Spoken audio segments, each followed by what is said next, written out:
Level 1, The Unwanted Child. You are born on April 7th, 1954, in a British colonial hospital in Hong Kong, and your parents cannot afford to keep you. Your father works as a cook for the French ambassador. Your mother does domestic work. They are not poor in the way that means hardship. They are poor in the way that means choices, and one of those choices involves you.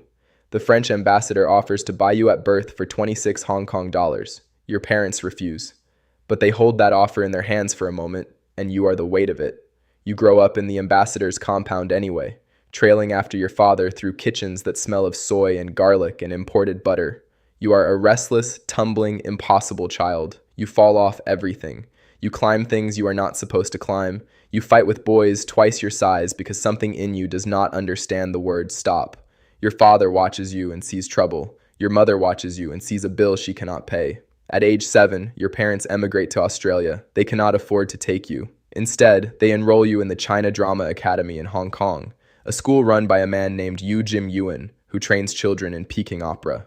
The tuition is 0. The contract is 10 years. Your parents sign it and board their ship. You stand at the gate of the school and watch them leave. You are 7 years old and you do not understand yet that you have just been handed the only life that will ever truly fit you. Level 2, The Disciple. The school is not a school. It is a world unto itself, sealed from everything outside, governed by a single rule. Obedience is survival. You wake at 5 every morning, you train until midnight. You eat what is given to you. You speak when spoken to. Master Yu is not a cruel man. He is a product of a tradition so old it has calcified into absolute authority. And the tradition says the body is clay and the master's hands are the fire. You train in acrobatics, singing, miming, martial arts, and stagecraft. You do the splits until you can hold them without thought. You learn to fall, really fall, and make it look like flight. You are beaten when you make mistakes. You are praised so rarely that praise becomes a currency worth more than food. You are given a new name, Yuan Lo, meaning Little Phoenix. You are the smallest in your class. You compensate by being the most fearless. If a trick is impossible, you do it twice. If a fall looks dangerous, you lean into the danger. You discover early that fear is an emotion for people who have something left to lose, and the school has taken almost everything from you. The nothing left is freedom. You spend 10 years inside these walls. You graduate without fanfare, without family, without a clear direction. You are 17 years old. You have spent a decade becoming extraordinarily skilled at something the world is no longer sure it wants. The era of Peking opera is ending. Films have replaced the stage. You step out of the academy into a Hong Kong that is changing faster than you can track, with a body that can do things most humans never attempt, and absolutely no idea what to do with it. Level 3, The Stuntman. You take whatever work exists, stunt work. That is what Peking opera graduates do when the opera has nothing left for them. You learn quickly that stunt work in Hong Kong cinema in the early 1970s means exactly what it sounds like. You get hurt so the stars do not have to. You take falls down staircases. You get set on fire. You jump from platforms onto moving vehicles. You are paid per stunt, not per injury. And the injuries are frequent enough that you begin cataloging them the way other people catalog accomplishments. Right arm, left knee, skull, rib. A broken thing that healed wrong becomes a landmark, a memory, a story. You are 19 when you work on a film set where Bruce Lee is shooting. You are nobody, one of dozens of stunt performers cycling through scenes, existing only to absorb whatever the choreography requires. But you watch Bruce Lee the way you once watched the masters at the academy. You watch how he moves. You watch how the camera loves him. You watch how a room changes when he enters. You understand in the way that only someone trained the way you were trained understands, that what Bruce Lee is doing is not just fighting, it is communication. His body is saying something to every person watching, in every language, without translation. That is power. That is what you want. You work on Fist of Fury. You work on Enter the Dragon. You collect bruises and credit and the quiet education of watching genius operate at close range. You do not yet know what to do with what you are learning. You are still the stuntman. You are still the body that absorbs impact so the star stays safe. Level 4, The Wrong Mold. On July 20th, 1973, Bruce Lee dies. He is 32 years old. The global appetite for Chinese martial arts cinema does not die with him. It intensifies. Studios scramble. Producers panic. They need the next Bruce Lee. They need someone who can fill that vacuum before it collapses the entire genre. They pick you, not because you are the most obvious choice, because you are available, athletic, and willing. You get cast in a series of films designed to position you as Bruce Lee's replacement. You are told to be serious. You are told to be intense. You are told to look at the camera the way he looked at the camera, with that particular gravity, that coiled danger. You try, you really try. You practice his expressions in the mirror. You copy his stances. You slow your breathing. You put on intensity like a costume you borrowed from someone else's closet. The films fail, quietly, repeatedly, completely. The audiences feel the difference immediately. You are not Bruce Lee. You are not even the memory of Bruce Lee. You are someone performing Bruce Lee, and the performance is unconvincing because you are not sad, not brooding, not carrying the particular weight that made him elemental. What you are, what you have always been, is something nobody has thought to package yet. You are funny. You are chaotic.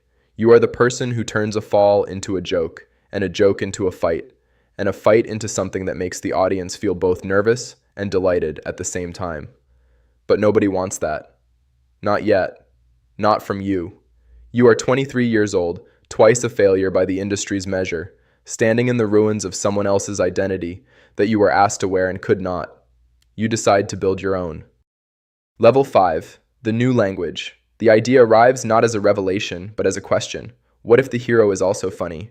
What if the hero bleeds and panics and knocks over furniture and barely wins? What if the fight is not choreographed perfection, but improvised survival? The hero using everything around him, a ladder, a pole, a fish, a chair, whatever the world offers in that exact moment. You take your idea to director Yuen Wu-ping. He listens. The result is Snake in the Eagle's Shadow in 1978. You play a clumsy janitor who stumbles into martial arts mastery. You make the audience laugh. You make them hold their breath, sometimes in the same second. The film is a hit. You follow it immediately with Drunken Master. You play Wang Fei-hung as a reckless, lovable disaster, a hero who trains badly and fights unpredictably and somehow wins because chaos is its own kind of skill. Drunken Master makes 50 million Hong Kong dollars. It makes you the biggest star in Hong Kong. You have not copied anyone. You have invented something. The Jackie Chan style is not a fighting style. It is a philosophy. The hero is human. The hero can be hurt. The hero is scared, and he fights anyway. And the gap between scared and fighting is where all the comedy and all the drama live. You go into every film now with a simple question. What can I do here that nobody has done before? The answer is almost always everything. Level 6. The man who cannot stop. You are Hong Kong's biggest star. You are also your own stunt coordinator, your own choreographer, and your own most dangerous obstacle. You make The Young Master. You make Dragon Lord. You make Project A in 1983, where you fall from the top of a clock tower, roughly 3 stories, with nothing below you but the ground and the physics of impact. You hit. You bounce. They use 3 camera angles because nobody can believe it happened once. You make Police Story in 1985. You slide down a 3-story pole wrapped in lit light bulbs at full speed and land on a concrete floor and shatter hundreds of glass fixtures with your body. The shot takes several attempts. You refuse to use a double. Your stunt team begs you to stop. You say the stunt does not look real unless it is real. By this point, the list of injuries is extensive enough to be its own documentation. Broken nose, multiple times, dislocated cheekbone, fractured skull, damaged vertebrae, burns, cuts. A scene in Armor of God where a fall from a tree goes wrong and a piece of his skull actually penetrates his brain. You are helicoptered to the hospital. You survive by margins that should not be available to human beings. Your films make hundreds of millions. Your outtakes, the real falls, the wrong landings, the moments the stunt went badly, run over the end credits so the audience can see the cost. Nobody has done this before. You show the price on purpose. The audience loves you more for it, not less. You are not performing fearlessness. You are demonstrating something more complicated, the willingness to be afraid and go anyway every single time, on camera, with witnesses. Level 7. The wrong country at the wrong time. America has been watching. America always watches when something is selling, and you are selling. You arrive in Hollywood in the early 1980s with an interpreter and a reputation and the absolute wrong material. The Big Brawl in 1980. Cannonball Run in 1981, where you play a Japanese race car driver and are given 6 minutes of screen time and nothing to do with them. America does not know what to do with you. You are not Sylvester Stallone. You are not Chuck Norris. The action hero template here is a silent mountain, an impenetrable surface, a man who does not feel pain. You feel pain visibly. You make faces. You are funny. You have dimensions the template cannot accommodate. The films underperform. The studios lose interest. You fly back to Hong Kong, to a place that understands what you are, and you make Police Story and Armor of God and Project Apart 2, and you become not just a star but an institution. But you do not forget America. You think about it the way you think about a stunt that has gone wrong. Not as failure, but as information. You went in at the wrong angle. You need a different approach.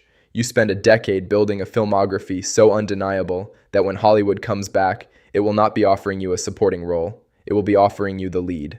Level 8, The Breakthrough, Rumble in the Bronx, 1995. You shoot it in Vancouver because they will not give you New York. They add mountains to the skyline in post-production. Nobody cares. You jump from a parking garage onto a hovercraft. You leap between buildings. You fight inside a bar using the environment, bottles, chairs, refrigerators. The way you have always fought, like the world itself, is choreography. The film makes $32 million in its first American weekend. Hollywood watches the numbers and starts returning calls. Rush Hour, 1998. You and Chris Tucker. A mismatched detective comedy with action sequences no American studio has attempted at that scale. The studio is nervous about you. They do not know how to market a 44-year-old Hong Kong action star to American teenagers. You tell them, let me do my thing. Just let me do my thing. The film makes $244 million globally. You are officially the second highest paid actor in Hollywood. You do Rush Hour 2, Shanghai Nights, The Tuxedo, Shanghai Noon. Your face is on merchandise in 70 countries. Children in places you have never been imitate your stances and make the sounds your fights make and say your name with the particular reverence reserved for people who seem to exist outside ordinary limits. You are 50 years old. Your body is an archive of healed injuries. Your face is one of the most recognizable faces on earth. You are not the next Bruce Lee. You are the first Jackie Chan, and there will never be a second. Level 9, The Reckoning. Fame at this altitude is its own climate. And the weather changes everything. You cannot walk down a street in any major city on any continent without being recognized. You cannot eat a meal uninterrupted. You cannot have a quiet moment in public because the public has decided that you belong to them in some essential way, that your presence in a room is a gift they are owed. You accept it because there is no alternative, but you feel what everyone at this altitude eventually feels, the loneliness of being universally known and genuinely understood by almost no one. The person they recognize is a character. The character is funny and fearless and indestructible. The person behind it has broken bones that ache in the cold and makes compromises he regrets and carries failures he cannot discuss publicly. You establish the Jackie Chan Charitable Foundation. You donate to schools, disaster relief funds, earthquake victims. You give away portions of your fortune to children's hospitals across Asia. You speak publicly about your failures as a father, years spent on set while your son grew up without you. A distance between you that money could not close. You work in Chinese cinema and global cinema simultaneously. You do voice work and animation. You appear in franchise films and small independent films and martial arts training videos. You mentor young stunt performers because someone needs to teach them that the price of making something look easy is accepting that it will hurt. You have been in over 150 films. You have performed your own stunts in almost all of them. You have been injured so many times that doctors who work with stunt performers study your x-rays the way historians study maps. For what they reveal about a terrain that has been tested in every direction. You receive an Academy Award honorary Oscar in 2016. You hold it on the stage and you do not cry, not because you are not moved, but because you have practiced your whole life the art of holding something enormous without letting it take you off your feet. Level 10, The Legacy. You are in your 70s now. The stunts have slowed. The body insists. Some mornings your hands take longer to open than they used to. The knee that was damaged in 1982 has an opinion about stairs. The skull fracture from Armor of God left a permanent gap in the bone that you can feel with your fingers, a physical entry in the catalog of everything you gave to the work. You are still working. You will not stop working. Working is what you are, below the name, below the fame, below the 40 years of global recognition. You were a child in a school where stopping meant failing. And the lesson went deep enough that it became structure, became instinct, became the thing that remained when everything else was stripped away. Somewhere in a dusty training hall in Hong Kong, a 7-year-old is learning to fall correctly. His instructor is correcting the angle of his landing, the position of his arms, the way he absorbs impact without resisting it. The boy does not know who Jackie Chan is. He does not know that the man who invented this language, who spent 70 years building the vocabulary of what a body can survive and what a camera can preserve, was once exactly his size, in exactly his position, absorbing exactly this lesson. He will learn. They always do. The reel never stops. The credits roll, the outtakes run. And somewhere in the chaos of takes gone wrong, in the raw footage of a fall that did not land correctly, in the split second before the body found its footing again, that is where the story was always happening. Not in the perfect shot, in the recovery. That is the whole lesson. That has always been the whole lesson. Get up one more time than you fall.